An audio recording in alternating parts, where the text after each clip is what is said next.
What's up, guys? I know I'm a little late to this video, and I greatly apologize. I've been kind of busy, but, yeah. So I wanted to do a recap for the games that were on yesterday.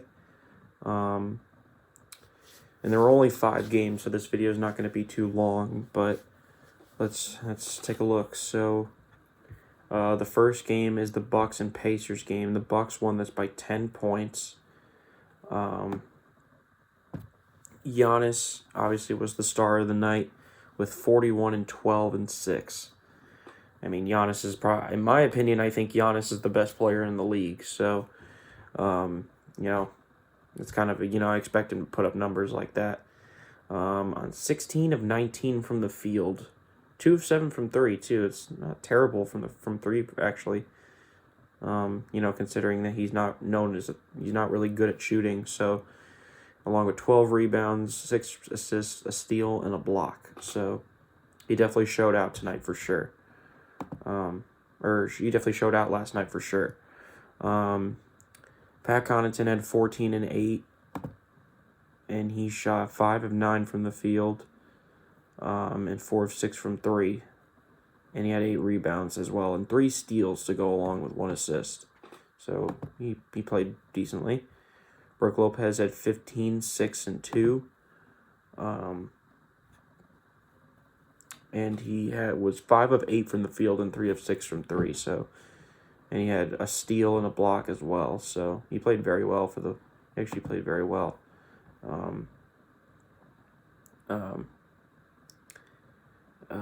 Then next up is Drew Holiday, who was the second leading scorer. He had 20. 9 and 9. Actually, yeah, he almost had a triple-double. He was 7 of 16 from the field and 1 of 5 from 3. Which, it's not great efficiency, but I've seen worse, so, plus he's not really known to score that much, at least efficiently, so, but he did have a steal in there as well, so he did play pretty well.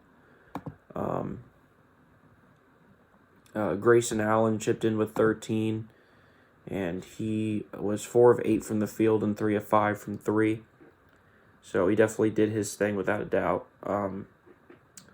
Definitely stepped up. Definitely stepped up. And just a quick disclaimer here. I'm not a fan of Grayson Allen at all. I think he's one of the dirtiest players in the league today. And that's saying something. Well, actually, that's not saying something. If you watched him play at Duke when he was in college, he would always like trip people and just do some dirty shit. And I've always hated that about him, and that's why I don't really like him that much. And unfortunately, he plays for the biggest rival of the Celtics, which is the Bucks. So that fucking sucks. Chris Middleton, actually off the bench, had 17. So I guess Chris Middleton, until he gets his legs underneath him, is going to come off the bench.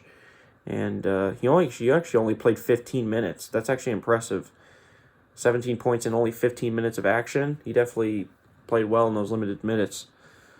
7 of 13 from the field. Oh, he didn't make any threes, but he was 7 of 13 from the field, which is pretty good. 4 rebounds, 4 assists, and 2 steals. So, he definitely played pretty well, actually, for a guy that only played 15 minutes. And Javon Carter also chipped in with 12. And he also has, he was 5 of 5 from the field and 2 of 2 from deep. So, perfect from the field. Along with 2 rebounds, 2 assists, and a steal as well. So, and then on the Pacers side of things, Miles Turner actually led the way in scoring. He had 24 and 5.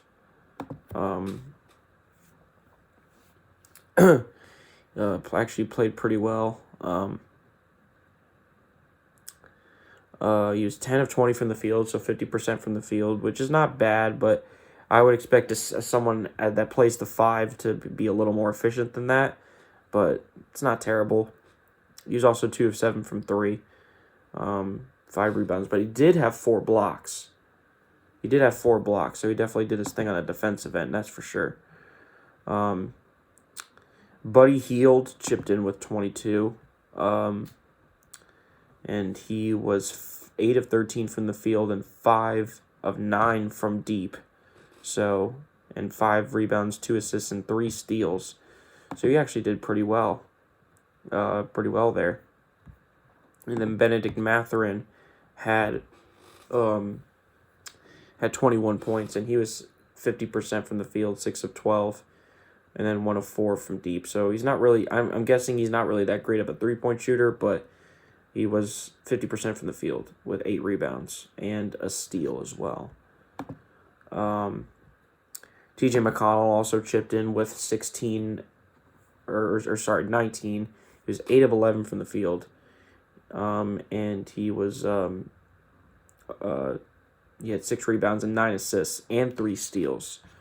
So, like I said, very underrated backup point guard. He's actually, very good player, an underrated player for sure. Chris Duarte had 17 points on 7 of 11 from the field and 2 of 5 from deep, with 4 rebounds, 6 assists, and 1 steal. So he definitely did his thing. And Aaron Nesmith, who is a former Celtic, by the way, had 10, 3 of 6 from the field and 2 of 4 from deep. So he doesn't really get the ball that much, but when he does get a chance to shine, he definitely shows out. So good for him. So that covers that game. Next is Grizzlies and Timberwolves, and Timberwolves won this one. Timberwolves have kind of been on a tear lately. They've been kind of winning. I believe they're on a winning streak right now. So good for them. But the Grizzlies lose another game. I'm pretty sure the Grizzlies are on a losing streak right now. They've lost a lot of games this week. So obviously John Morant had a triple-double, actually. I didn't even know that. He had 27, 10, and 11. So on 10 of 21 from the field and 3 of 6 from deep. So he actually was decently efficient. Definitely did all he could for the Grizzlies. Dylan Brooks was the next leading scorer with 17. 7 of 17 from the field and 2 of 10 from deep. So he did not play that well. So, he definitely did not play that well. But, it is what it is. Jaren Jackson Jr. has 14. God, that is awful numbers. 5 of 17 from deep. 5 of 17 from the field and 0 of 5 from 3. So, definitely did not have a good game. And 7 rebounds. He did have 2 steals and 2 blocks, but Jaren Jackson Jr., in my opinion, is the second best player on the team. He should be playing better than that. Or he is at the worst, third best on the team. He should have more than 14. But Brandon Clark had 15, and he was 5 of 9 from the field. 3 assists and 3 steals. So he did decently. But other than that, everybody else played like shit. So and then on the Timberwolves side, Anthony Edwards led the team in scoring with 25, 7, and 7, actually. It's weird because Anthony Edwards is not known for passing. He likes to take a lot of his own shots. So, but against the Grizzlies, he was 9 of 18 from the field, 50%, and then 60% from 3 of 5. So, very efficient, actually. I'm kind of surprised about that. 7 rebounds, 7 assists, and 1 block. So he definitely played a good game for sure. The second leading scorer was actually, surprisingly, Kyle Anderson, who used to play for the Grizzlies, funny enough. So, he was 9 of 16 from the field, 4 of 7 from 3. So actually very efficient.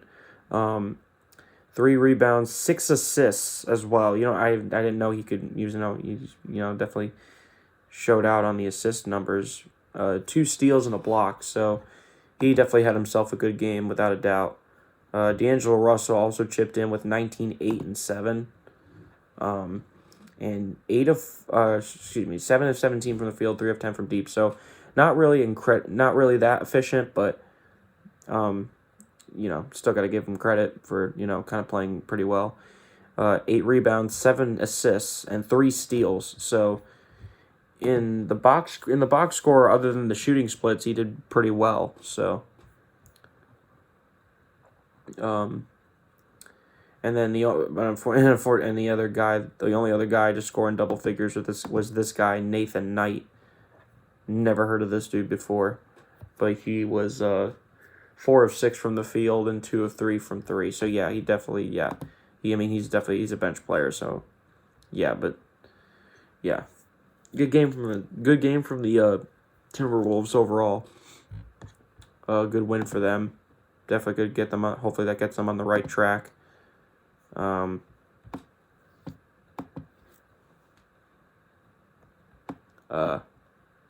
Whoops, sorry. There we go. Next game is Cavs and Thunder. Now, the Thunder actually won this game by 12 points. The Cavs were missing Donovan Mitchell, but still, they still had everybody else, so it was definitely a good win for the Thunder. The Thunder are starting to, look like they're starting to show a lot of potential with what their team can be when they're fully healthy, and when Chet Holmgren comes back. We'll see how good their defense is. Definitely going to be much better than it is now, and they'll finally have a legit center that they can that Shea or Josh Giddey can lob it to. So hopefully he stays healthy. Hopefully Chet stays healthy, and Chet can also shoot threes. So that it's going to help their floor spacing a shit ton. So that's exciting. I'm actually excited to see what this Thunder team can look like. On the Cavs side of things, their leading scorer was Darius Garland, which makes sense. He had 31, 2 rebounds, and 13 assists, actually. And he shot 10 of 23 from the field, which, kind of mid efficiency, and 3 of 8 from 3. So he definitely, in the shooting splits, didn't really shoot too well, but he did have 13 assists, though, so he's definitely dropping dimes for his teammates, and 4 steals. So, shout out to Darius Garland. The next guy, next leading scorer was Evan Mobley, and he had 23 with 11 rebounds, and he was 9 of 18 from the field and 2 of 2 from 3. Shout out to Evan Mobley. He's been playing really well for the Cavs lately, so good for them. 11 rebounds, 1 assist, and 2 blocks. So he definitely had himself a pretty good game. Jared Allen had 13 and 9, and was 6 of 8 from the field. He didn't really shoot the ball that much, or he didn't really get the ball that much, get that many touches in this game, but he did have 9 rebounds and a block as well. So, but outside of those 3, nobody else scored in double figures. So, again, they definitely missed Donovan Mitchell scoring. When Donovan Mitchell's there, they're a completely different team. They're a lot better than they are right now. So, and then on the Thunder side of things, obviously Shai Gilgeous-Alexander led the way, and he had 35, 5, and 8. And he was 12 of 21 from the field, which is pretty efficient, and 1 of 1 from deep. So he made the one three-pointer he took, he made it. So, 5 rebounds, 8 assists, 2 steals, and a block. So, good for him. He definitely played well. He had himself a game. And my friend Nolan, he's a big Thunder fan, so good for them. Shout out to Nolan. One of these days, I'm gonna get them in a video to talk about basketball stuff. Eventually. You just gotta find the right thing to talk about, and find the time and everything. But yeah. Jalen Williams actually was the next leading scorer. And Jalen Williams has become a great 3-point shooter for them. He's been knocking down threes lately, and in this game against the Cavs, he was 3 for 3 from deep. So he made all 3 of his threes, which is great. 7 of 12 from the field as well. So he was very efficient, 17 points. with 3 rebounds. So, good for him.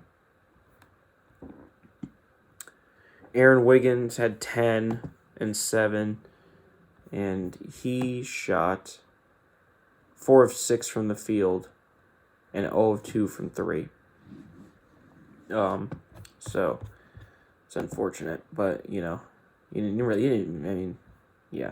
play that bad, but whatever. Josh Giddey had 15, 6 and 3, and he was 6 of 12 from the field, so 50% from the field with no 3-point attempts. 6 rebounds and 3 assists. Decent game, not bad. And yeah, so the Thunder won this game 112-100.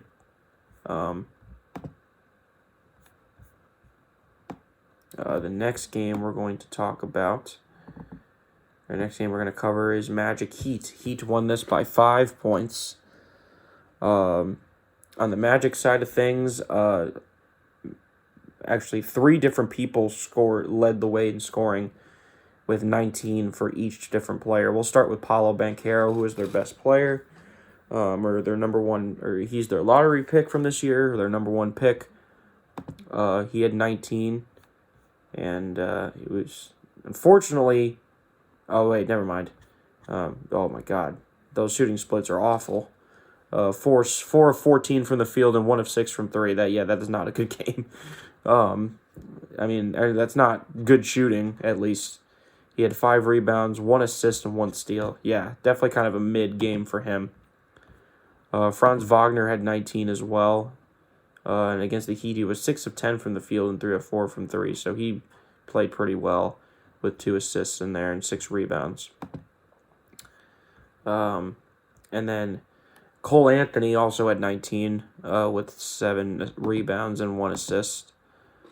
Cole Anthony was 5 of 9 from the field and 4 of 7 from deep, and so he played pretty well. And then Wendell Carter Jr. had 16, 8, and 3. I didn't even know he was a McDonald's All-American. That's crazy. Shout out to Wendell Carter Jr. I just saw the picture that popped up, and he was wearing a McDonald's All-American jersey, so shout out to him. Against the Heat, he was 7 of 12 from the field and 2 of 6 from deep. 8 rebounds, 3 assists, and a block. So, decent game from him. And then Markelle Fultz had 10 points, 3 rebounds, and 6 assists. And he was 5 of 9 from the field, so decently efficient, actually. And 2 blocks. So, good for him. On the Heat side of things, Jimmy Butler obviously led the way in scoring. He's finally back. And he was 29 points and 6 rebounds, 6 assists. He was 10 of 17 from the field, so incredibly efficient. And he was 0 of 2 from 3, however. But again, he doesn't shoot that many threes, so he shoots a lot of mid-range shots.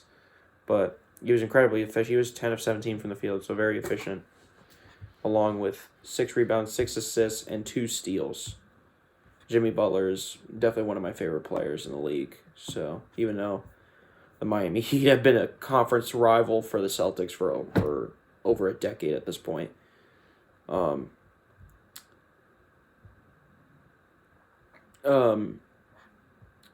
What's his name? Bam Adebayo had 20, 6 and 7 assists actually. So he did a little bit of playmaking for the team, which is good for them. He was 7 of 14 from the field, so 50%. And then he had a steal and a block along with 6 rebounds and 7 assists. So he definitely did his thing for sure. Max Strus had 17 points. And he was 5 of 8 from the field and 5 of 7 from deep. So he actually shot the ball really well for once. Max Strus is definitely one of those really, really streaky shooters. He definitely has those games where he just can't miss, but he also has a lot of those games where he can't make a shot to save his life. But this game he actually played well, so good for him. Gabe Vincent had 11, and Tyler Hero had 10. I don't feel like talking about those two. Kyle Lowry only had 6 points. That's pretty fucking. Yeah, Kyle Lowry's definitely washed up at this point in his career. He's definitely old, and he's definitely his age is starting to show itself without a doubt. So he's definitely nowhere near the All-Star that he was in Toronto. So, but that pretty much covers that game. And finally, we have the Warriors and the Raptors.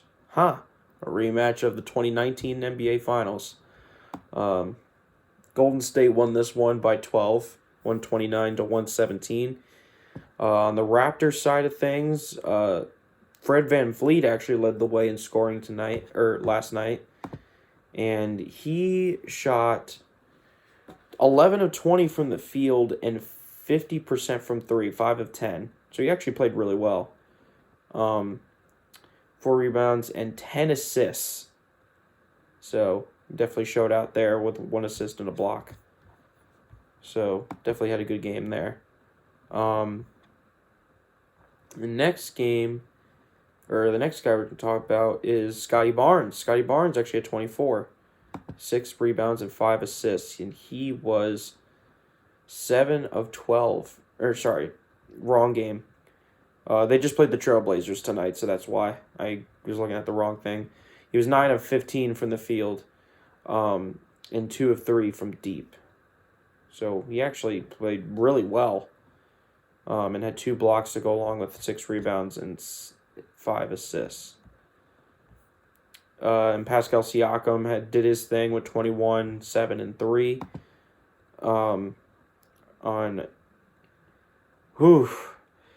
Oh, those are ugly shooting splits. Oh my god. 8 of 26 from the field and 1 of 6 from deep. That is awful shooting numbers. Yeah, that's ugly. With 7 rebounds and 3 assists, so definitely not a good game from Pascal Siakam. Gary Trent Jr. had 17, and Precious Achiuwa also had 17. Let's take a look at their shooting splits.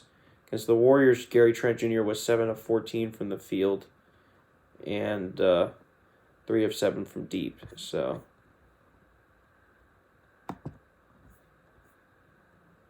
and then, Precious Achiuwa also had 17 and 11. And he was 8 of 12 from the field. Didn't make any threes, but he had 11 rebounds, 2 assists, and 1 steal. So, pretty good game from him. On the Warriors side of things, Steph Curry obviously led the way. He almost always does. He had 35, 7, and 11. 13 of 21 from the field, 4 of 8 from 3. 7 rebounds and 11 assists and 2 steals. So, good for him. Steph Curry, man. Shout out to you, bro. Without a doubt, definitely shout out to you, man.